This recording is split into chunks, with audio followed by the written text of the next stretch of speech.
कृष्ण जय श्री राधे जय श्री राधे जय श्री कृष्ण जय श्री कृष्ण जय श्री राधे जय श्री राधे।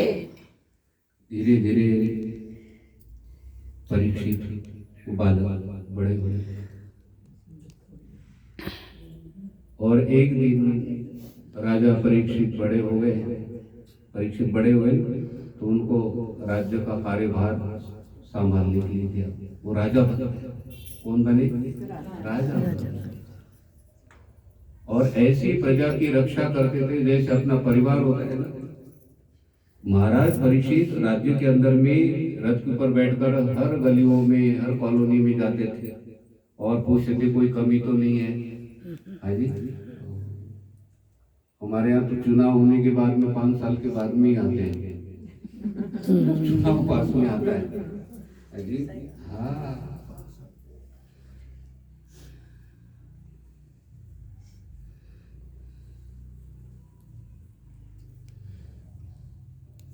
तो महाराज परीक्षित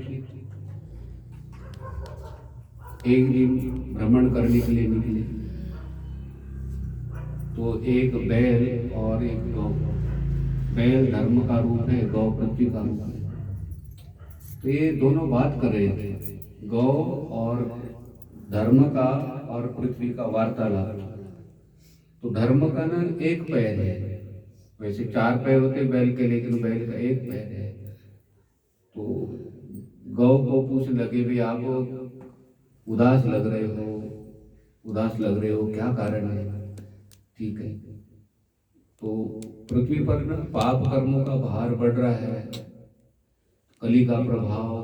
ठीक है। तो वे बात आपस में कर रहे थे तो उसी समय एक पुरुष कभी गौ को मारता है, कभी बैल को मारता है, डंडा हाथ में है, और गौ को कभी कभी लात मार रहा है।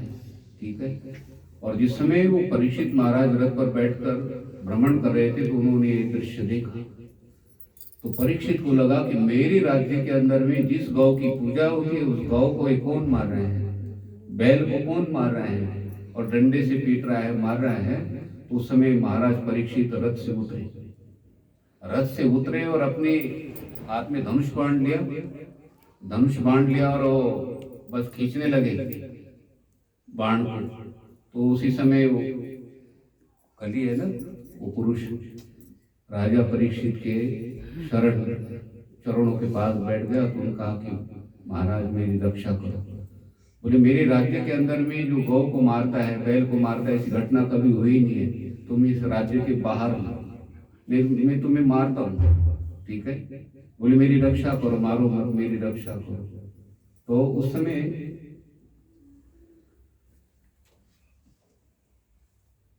कली ने कहा कि मैं राज्य के बाहर कहाँ जाऊं, कहाँ रहूं? तो आप मुझे ऐसा कोई स्थान बताइए जहां मैं जाऊंगा तो आप मुझे दिखाई पड़ते हो क्या? जहां पर मैं जाऊंगा तो वहां पर मुझे धनुष बाण लेकर आप दिखाई पड़ोगे। अभी मेरी रक्षा की और दोबारा मैं दिखाई पड़ा तो मेरी क्या है, आप रक्षा नहीं करोगे। तो जहां पर भी जाऊंगा तो जहां दिखाई पड़ोगे।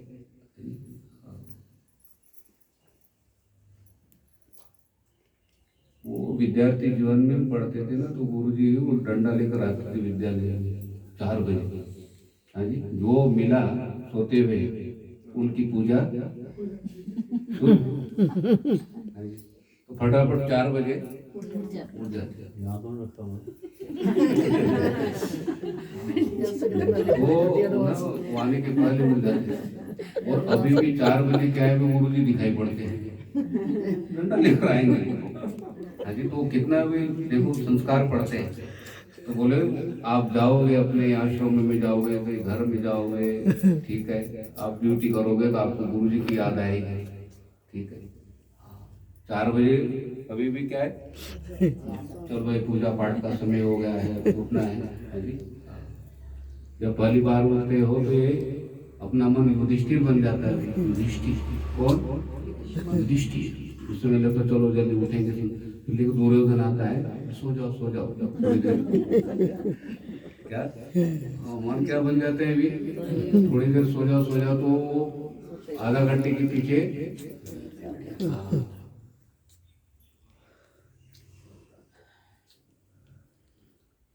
तो कहते जिस समय नींद पूरी हो जाती है और प्रातः काल का समय है तो कहते उसी समय उठकर बैठना चाहिए। हाँ। प्लेन का टिकट होता है ना सवेरे, कितने भी ठंड हो तो उस समय बोलो। हाँ। थोड़ा भी नहीं बोल रहे, 2 घंटे पहले जाना पड़ता है रेलवे स्टेशन पर, तो आपको थोड़े लेट भी हो सकते, लेकिन वहाँ तो रात को ही चिंता हो जाती, सवेरे 3 बजे है ना फ्लाइट, कितना भाई वो रात भर नींद नहीं आती है। ऐसे ही भगवान के लिए कहते तत्पर रहना चाहिए।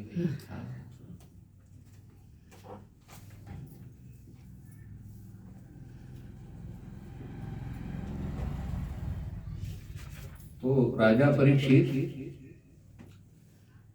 कहते हैं मैं आपको स्थान देता हूँ, ऐसे स्थानों पे आप रहो। तो राजा परीक्षित को लगा कि पापी व्यक्ति जो गौ को मारता है, बैल को मारता है, इनको अच्छा स्थान नहीं देना चाहिए। हाँ, जो चोरी करता है, दूसरे को मारता है, उनको कौन सा स्थान मिलता है? हाँ, तो उसमें कितनी व्यवस्था होती है। हाँ, बड़े बड़े रोटियां होती कच्ची कच्ची। हाँ, दाल होते उसमें डुबकी लगानी पड़ती है दाल धुलने के लिए। ये नहीं शाही पनीर मिल रहा है वहाँ पे। उस जैन से तो अपना शादी विवाह ठीक है, रिलेटिव की शादी विवाह में कितनी व्यवस्था होती है भाई। हाँ, मैं तो बोलता नहीं, शादी विवाह में जो बार बार जाने के लिए कितना मान सम्मान होता है और कितना बैठने के लिए अच्छा मिल जाता है वहाँ पे। हाँ जी, सेंट्रल जेल में। हाँ, ऐसा स्थान है वहाँ पर ना, कोई मिलने के लिए भी बुलाए तो वो बोलो 10 बार सोचना पड़ता है।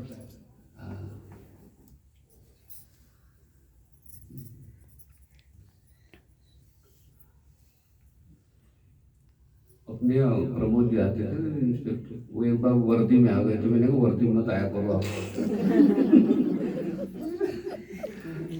सिविल ड्रेस में आते थे, वो भंडारा आदि सब होता है, बहुत अच्छी प्रेरणा देते थे, गुरु जी इसमें ऐसा करो ऐसा करो, ठीक है, धार्मिक बहुत थे। वो गुजर गए। हाँ, ज्यादा समय नहीं हो, हर फंक्शन में आ जाते थे, शिवरात्रि को उसमें अजय के साथ वर्दी में आ गए ने, वो गाड़ी आ गई वहाँ पे गन में नदी सारे, तो वो भी गुरु जी थोड़ा बैठते आपके पास, मैंने कहा बोला बैठो। ठीक है, कहने का तात्पर्य राजा परीक्षित को लगा कि भाई इनको स्थान अच्छे नहीं देना, अच्छे व्यक्ति को अच्छे स्थान देने, और ये तो पापी व्यक्ति है। तो कलयुग ने कहा कि मुझे स्थान दे दो कोई रहने के लिए। तो 4 स्थान दिए भी, द्यूत जहाँ पर जुआ खेलते हैं, ऐसी जगह पर जुआ घर में रहो। जुआ का जहाँ द्यूत क्रीड़ा है, जुआ खेलते हैं, उसको क्या बोलते हैं? जुआ घर बोलते भाई। हाँ, जुए। मद्यपान जहाँ पर होता है, ठीक है, स्त्री संग, हिंसा, ऐसे स्थानों पे आप रहो। और कहते हैं जहाँ पर द्यूत होता है ना जुआ, वहां पर असत्य रहता है, असत्य कली है भाई। जहाँ जुआ घर होगा ना वहाँ कोई भी सत्य नहीं बोलता है, ठीक है। किसी को बताना नहीं, उनके जो पत्ते होते हैं जुए खेलने के, वो डुप्लीकेट होते हैं। नया व्यक्ति आता है तो वो उनके पत्ते काम करते हैं वहाँ पे, वही जीत जाते हैं, ठीक है। बताने नहीं किसी को, असत्य है भाई वहाँ पे। और आगे का मद्यपान, जो मदिरा पान करते हैं, ठीक है, वहां पर तुम रहो। जहाँ पर 10-12 लोग मदिरा पान कर रहे हैं, बैठ कर पी रहे ना, कहते ऐसी जगह पे रहो आप, ठीक है।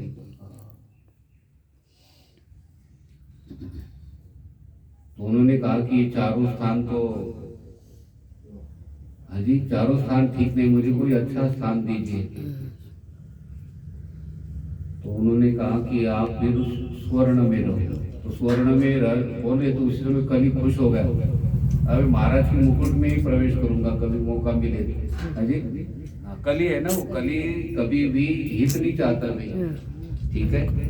जो दुष्ट मित्र होगा वो कभी शत्रु है, मित्र कैसे बोले हम, शत्रु होगा तो हित चाहता है क्या?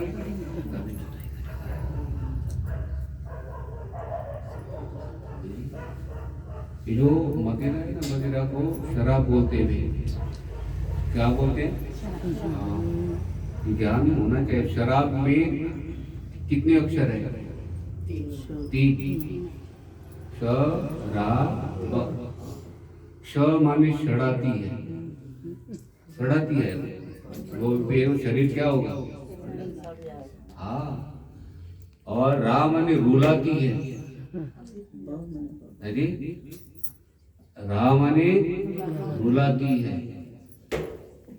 अब क्या बचा? ब माने बर्बाद करती है। हाँ, सड़ाती है, रुलाती है, बर्बाद करती है। हाँ। राम जन्म में दूध मिला, कृष्ण जन्म में घी, कलयुग में मदिरा मिली, सोच समझ कर पी। हाँ,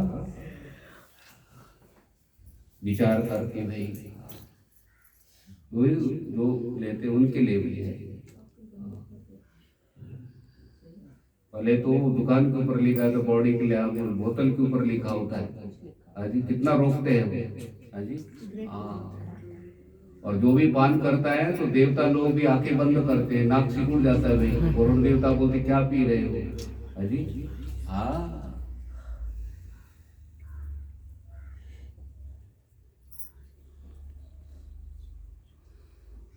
हमारे कृष्ण तो दूध, घी, मक्खन, हाँ, दूध से बनी हुई चीज, मक्खन से, हाँ, ठीक है।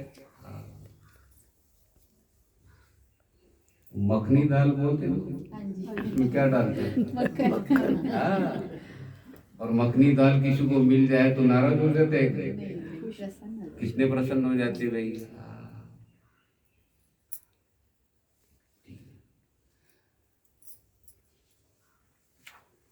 तो एक दिन की बात है,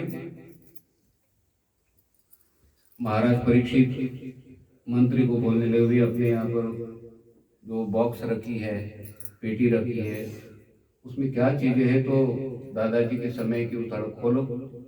है जी। कभी कभी पुराने बॉक्स होते हैं ना, वो बोलते नहीं अभी नहीं खोलने, अभी नहीं खोलने। है जी हाँ। उस सिटी में एक बॉक्स पर भरी रखी थी।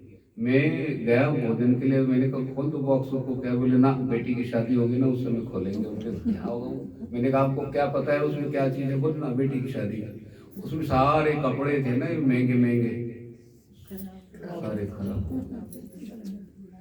कीड़ों ने कहा कि तुम नहीं पहनते हो तो हम क्या करते? हाँ, ये बासमती चावल में कीड़ा ना, वो चावल जैसे ही कीड़ा होता है, मुख से पता लगता है कीड़ा है। तो उन्होंने हमें रखे रखे हम ना खाए, तो कीड़े ने कहा तुम्हारा समय समाप्त हो गया, हम तो अपना काम करते हैं।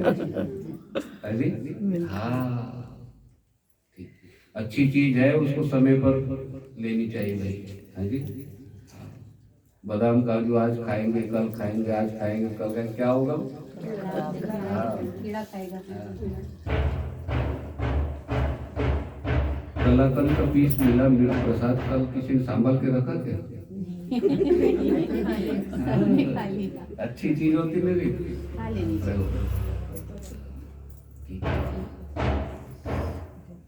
तो राजा परीक्षित ने कहा कि वो देखो लोग तो ढूंढा, तो उसमें देखो वो चीजों में मुकुट निकली, स्वर्ण का बड़ा सुंदर मुकुट है। तो उस समय मंत्री ने कहा कि महाराज डाल के देखो कितना अच्छा लगता है। तो महाराज डाला तो बहुत अच्छा लगा भी। हाँ जी। अब क्या है, वो बॉक्स में पुरानी जमाने दादी के समय की वो सोने की जो चूड़ियाँ मिल जाए तो वो बहन रुकेगी क्या? पहले हाथ में क्या करेगी वो? जी हाँ। ये कोई घर में गिफ्ट कर देते ना, अच्छे वाले दीपावली में बड़े बड़े गिफ्ट होते हैं, तो वो तो बहन को खिड़की से गाड़ी आगे चली गई थी, चली गई क्या 2-4 दिन रुकते? बोल भी खाता था, गाड़ी ने कहाँ पर आगे था, चली गई। क्यों क्यों खोलना? उन्होंने कहा कि ऐसी गिफ्ट लाई है, आप देख ना खोलोगे तो इतने खुश हो जाओगे, आप इतने खुश हो जाओगे, ऐसी गिफ्ट आपने कभी नहीं देखी है। अब वो गिफ्ट मिली है तो उसके लिए अब 2-4 दिन रुकेंगे नहीं।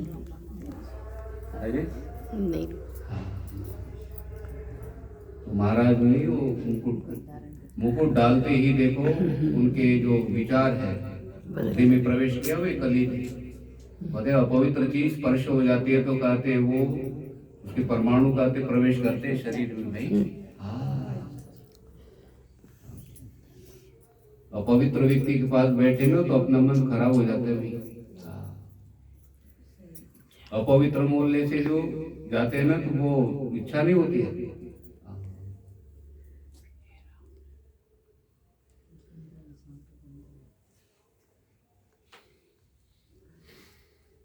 तो महाराज परीक्षित की इच्छा हो गई कि मैं वन में जंगल में जाऊं और हिरण का शिकार करूं। जी अब ये विचार देखो, सुखदेव जी महाराज कहते एकदा पहली बार कहते महाराज जी को, राजा परीक्षित को इच्छा होगी कि मैं हिरण की शिकार करूं। ये क्यों विचार आया? कभी हिरण को मारा नहीं था, लेकिन वो मुकुट डालने के कारण उनके विचार बदल गए। कली बैठ गए ना अभी। वो कली मतलब स्वर्ण में कली होता है वैसा नहीं। क्या अर्थ लेना कि वो जरासंध का मुकुट था और उनसे छीन लिया था मुकुट। वो मांगा था तो उन्होंने दिया नहीं, भीम ने दिया नहीं। ठीक है, जो हम सोना खरीदते ना वो सोना पवित्र होता है भाई। आपको कोई सोना देते हैं, ठीक है, वो पवित्र होता है। ठीक है, माँ ने बेटी को कहा कि सोने के कड़े को प्रयोग करो तो सोना पवित्र है। पिता ने कहा कि मेरे पास 4 अंगूठियां, क्या करूं मैं, तू एक पहन ले, काका को पहना दे। तो ये सोना क्या है, पवित्र है, तो आपने खरीद कर लाए हो। लेकिन जो चुरा कर लाया होता है किसी भी कहते वो सोना भाई, उसमें क्या है, कली का वास। ठीक है,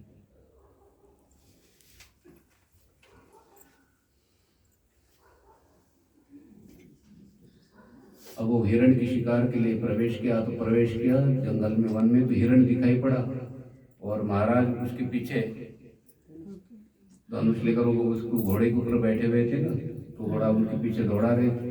वो हिरण को बाण लगा, लेकिन वो हिरण झाड़ी में कहाँ चला गया, दूर। ठीक है, वो हिरण को जैसा लगना चाहिए था बाण वैसा नहीं लगा, वो थोड़ा स्पर्श किया होगा, लेकिन वो हिरण कहीं झाड़ी में दूर निकल गया। अभी ढूंढते रहे लेकिन उनको मिला नहीं। तो उनको प्यास लगी। क्या लगी? प्यास लगी। पहले लोग पानी पास में नहीं रखते थे ना, सब जगह पानी पवित्र था। जहाँ भी जल लेते थे वो जल पवित्र था है जी। तो महाराज को प्यास लगी तो एक आश्रम में प्रवेश किया। वहां पे प्रवेश किया तो वहां पर शमीक ऋषि साधना में बैठे हुए थे और उनके जो गुरुकुल के शमीक ऋषि का बालक है श्रृंगी, ठीक है, और शमीक ऋषि के आश्रम में पढ़ने वाले गुरुकुल में जो बालक लोग हैं वो सब नदी पर स्नान करने के लिए गए थे। तो राजा परीक्षित आया। राजा परीक्षित ने वो ऋषि को कहा, मुझे प्यास लगी है, जल दो, मुझे प्यास लगी है। लेकिन वो राजा परीक्षित को लगा कि मैं राजा हूँ, मुझे कोई बैठने के लिए नहीं बोल रहे हैं, कोई स्वागत नहीं कर रहे हैं, कैसा ही आश्रम है हाजी। और महाराज को जो ऋषि है शमीक ऋषि, वो तो साधना में है, उनको पता ही नहीं। उनको पानी लगा कि मेरा स्वागत भी नहीं कर रहे हैं, पानी भी नहीं दे रहे हैं, कोई पूछ नहीं रहे। मरा हुआ सर्प था वहाँ पे, तो मरा हुआ सर्प ने धनुष्य बाण से धनुष्य से उठाया ऐसे और बाण के ऊपर लिया उन्होंने, बाण की नोक पर ले लिया और शमीक ऋषि के गले में ऐसे माला पहनाते ना, ऐसे इधर से मुख साफ कर, इधर से पूछ गले में, और वहां से वो। लेकिन एक गुरुकुल की जो छात्र बालक है, ब्रह्मचारी जो बालक होते हैं ना, वो उन्होंने देख लिया, बोले शमीक ऋषि के गले में ये राजा ने सर्प डाला है। और वो वहां पर गया जहाँ पर स्नान कर रहे थे, संध्या वंदन कर रहे थे, वहां पर श्रृंगी भी संध्या वंदन, बोले आप सुबह पर स्नान कर रहे हो, संध्या वंदन कर रहे हो, आपके पिता के गले में किसी ने सर्प डाला है, कोई राजा है उसने सर्प डाला, मरा हुआ सर्प आपके पिताजी के गले में पहना है। बोले मेरे पिताजी का अपमान करने वाला राजा कौन है? ठीक है, और उन्होंने हाथ में वो जल ले लिया और जल लेकर कहते हैं, जिस राजा ने मेरे पिता का अपमान किया है, मरा हुआ सर्प डाला है, उस राजा को 7वें दिन तक्षक सर्प दंश करेगा। अजी जल रस क्रोध में आवेश में देखो,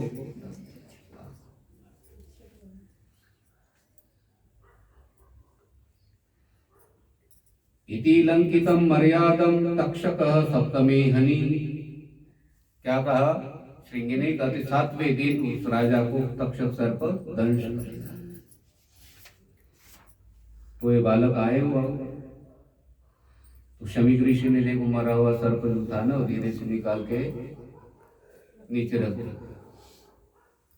और वो जो बालक लोग थे उन्होंने कहा कि आपके बेटे ने शाप दिया राजा को।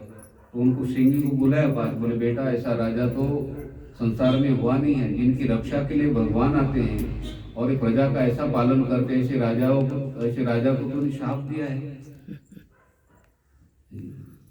ऐसा राजा दोबारा, बोले पिताजी बस मैंने तो शाप दे दिया है। तो शमीक ऋषि ने समाचार भेजा किसी के पास में, राजा झूले में बैठे हुए थे, राजा झूले में बैठे हुए थे। देखो बाजार में जाओ ना, बाजार में जाए मार्केट, सारे लोग प्रसन्न लगते हैं। बोलो लग रहा है, सब लोग प्रसन्न लगते हैं। और हॉस्पिटल में जाते हैं किसी को मिलने के लिए, वहां पे मुझे लगता सारा दुख आते वहां पर। हाँ जी, हम फल बांटने के लिए गए कभी एक समय, तो वो बोलते हैं गुरुजी छुट्टी कब मिलेगी, छुट्टी कब? किसी के पैर को ऊपर पत्थर बांधा हुआ है, किसी को रॉड डाली हुई है, किसी का हाथ बांधा हुआ है, सारा दुख कांप रहे भी। ऐसा लगता है भी सारा संसार का दुख को देखना हो हॉस्पिटल के अंदर में, और सुख को देखना हो मार्केट में, बाजार में। सत्संग का तो सुख अलग है, ये तो आनंद है, सब चीजों से परे है। ये तो परे है, ये तो एक समझाने के लिए। अरे महाराज झूले के ऊपर बैठे तो प्रसन्न है ना भी, उस समय सूचना दी कि राजन ये बैठने का समय नहीं है, 7वें दिन तक्षक सर्प दंश करेगा। उस समय महाराज परिश्रम को लगा भी मैंने एक महापुरुष का अपमान किया है और ये मेरे लिए वरदान है, नहीं तो मैं तो ऐसे ही संसार के अंदर में रहता। ठीक है, तो 7वें दिन तक्षक सर्पदंश करेगा, तो महाराज सावधान हो गए। है जी, सावधान होकर कहते फिर वो राज्यों को छोड़कर निकले बाहर। तो सभी ऋषि मुनियों को पूछने लगे, मुझे 7वें दिन तक्षक सर्पदंश करेगा तो मेरी रक्षा कैसे होगी, मेरी मुक्ति कैसी होगी? मुझे भगवान की प्राप्ति 7वें दिन करनी है, 7वें दिन तक मुझे भगवत प्राप्ति हो जाए, मेरा कल्याण हो, आप बताइए उपाय। तो सभी ऋषियों ने कहा 7 दिन का समय, इसमें क्या कर सकते हैं राजा? और उन्होंने क्या उदाहरण दिया, रामचरितमानस का, जन्म जन्म मुनि ऋषि मुनि लोग अनेक जन्मों से साधना करते हैं, तब भगवान का नाम वाणी में आता है, और आप क्या 7वें दिन चाहते हो अभी मोक्ष मिले, मुझे परमात्मा की प्राप्ति हो जाए? तो सभी ऋषियों ने मना किया। वो तो गंगा किनारे पर जहाँ शुक्र तीर्थ है ना, शुक्रताल बोलते हो, वो गंगा किनारे पर जाकर बैठ गए और उन्होंने कहा कि जिस प्रभु ने रक्षा की है वही प्रभु अब रक्षा करेंगे। तो वहां पर सुखदेव जी महाराज जी का क्या है भी आगमन हो गया है।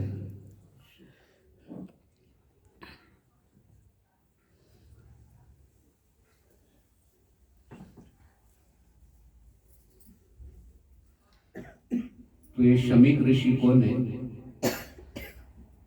कहते हैं जो साधक कहते आराधना में साधना में लीन रहता है वो शमीक, और उनके पास में कहते हैं काल नहीं पहुंचता है, उनके पास में काल नहीं पहुंचता है। देखो ये सर्प था जो राजा परीक्षित ने डाला, वो सर्प कैसा है भी मरा हुआ, जो साधना में आराधना में होता है उनके पास कहते काल नहीं पहुंचता।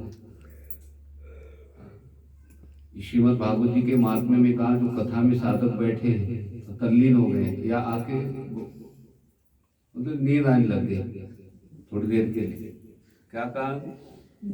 यमराज के दूतों ने कहा तिलक राज, वो यमराज ने कहा इधर आओ, यमराज के दूत पास में इनके कान में बोले स्वपुरुषमपि वीक्ष्य पाशहस्तं वदत्यम किल तस्य करणमूले, उनके कारण ने कहा परिहर भगवत कथा सुमत्तान प्रभु रामन्य नृणाम न वैष्णवानाम, जो कहते हैं कथा में लीन है तल्लीन, ठीक है, उनके पास में नहीं। दंड के अधिकारी नहीं, ठीक है, वहां पर नहीं जाना। मतलब कितना कथा की महिमा देखो, मतलब जो भगवत कथा में बैठा है वे उनके पास में सो जाए। सो भी गए, देखो भाई, देखो आप एरोप्लेन में है और सो भी गए तो आपकी यात्रा, कोई न्यूज़पेपर पढ़ रहा है, कोई जप कर रहा है, कोई पाठ कर रहा है, लेकिन एक साधक सो गए, नींद आई, जब सवेरे उठे देखिए उनको भी यात्रा सफल हो जाएगी। सोना ही है तो हम जाकर ट्रेन में सो जाए, सोना ही है तो कहते प्लेन में जाकर सो जाए। और मेरे को तो नींद भी आती तो सत्संग में आती, थोड़ी देर नींद आ गई लेकिन बाद में कथा मिलती भाई। हाँ, तो राजस्थान में कथा सुना रहे थे, तो एक बहन बहुत शुरू में आते ही सो गई थी और बाद में आर्टिक्स में तो स्वामी जी उनको कहा कथावाचक को, बड़ी कथा इतनी सोनी है, दो गोली खाओ, नींद मिली कोई नहीं आवे। उसमें राजस्थानी भाषा में बोले तो बोले अब थोड़ी कथा इतनी अच्छी है कि मैं नींद बहुत गर जाती, नहीं तो दो गोलियां खाती मुझे नींद नहीं आती है। तो कथाकार ने कहा चलो माता मुझे पास तो कर दिया, पास हो गए।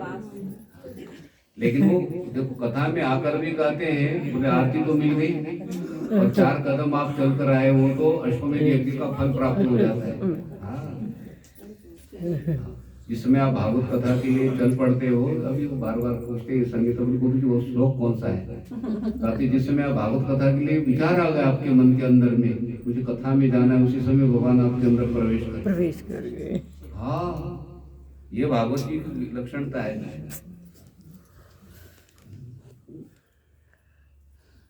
ऐसे नहीं भी नींद आती, सबको नींद आती, मुझे भी नींद आती है।